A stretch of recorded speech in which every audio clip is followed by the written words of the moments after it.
ಒಂದು ಅಬ್ಬಬ್ಬಾ ನೊಂದು ಮುಗಿದು ಹೋಗಿರುವಂತ ಅಧ್ಯಾಯನೇ ಅಂತ ಅನ್ನಿಸ್ತದೆ. ನೋವನ್ನ ಇಟ್ಬಿಟ್ಟು ಹೋದ್ರು, ನಗು ಅವ್ರು ತಗೊಂಡೋದ್ರು, ಎಲ್ರ ಕಣ್ಣಲ್ಲಿ ನೀರ್ ಇಟ್ಬಿಟ್ಟು ಹೋದ್ರು ಅವ್ರು ಅಷ್ಟೇ.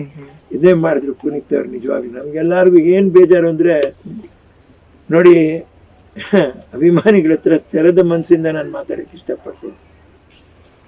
ಅಲ್ಲಿಂದ ಮೆಡ್ರಾಸಿಂದ ಎಲ್ರು ಬಾಳ್ಬೇಕು ಬದುಕ್ಬೇಕು ಅಂತ ಬಂದ್ವಿರಿ. ದೇವರಾಣೆಗಳು ಇಲ್ಲಿ ಬಂದು ಏನ್ರಿ ನಮ್ಗೆ ಹಾರ್ಟ್ ಅಟ್ಯಾಕ್ಗಳಾಗೋದು, ದೇಹ ಸ್ಥಿತಿ ಕೆಟ್ಟೋಗೋದು ಅಂದ್ರೆ ಹೇಗೆ ಅಂತ ನಾನು ಇನ್ನೂ ಯೋಚನೆ ಮಾಡ್ತೇನೆ. ಇನ್ನೂ ನನಗೆ ತಲೆ ಸರಿ ಹೋಗಿಲ್ಲ, ಮೈಂಡ್ ಸರಿ ಹೋಗಿಲ್ಲ. ಸೈಕಲಾಜಿಕಲ್ ಆಗಿ ತುಂಬಾನೇ ನನಗೆ ಫೀಲ್ ಆಗ್ತಾ ಇದೆ. ಈಗ ಈ ಮನೆಯಲ್ಲಿ ಹೆಚ್ಚು ಕಡಿಮೆ ನಾನು ಒಂಟಿಯಾಗಿದ್ದೀನಿ.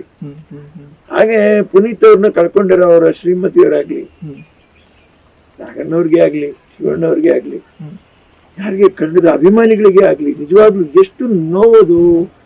ಚಿಕ್ಕ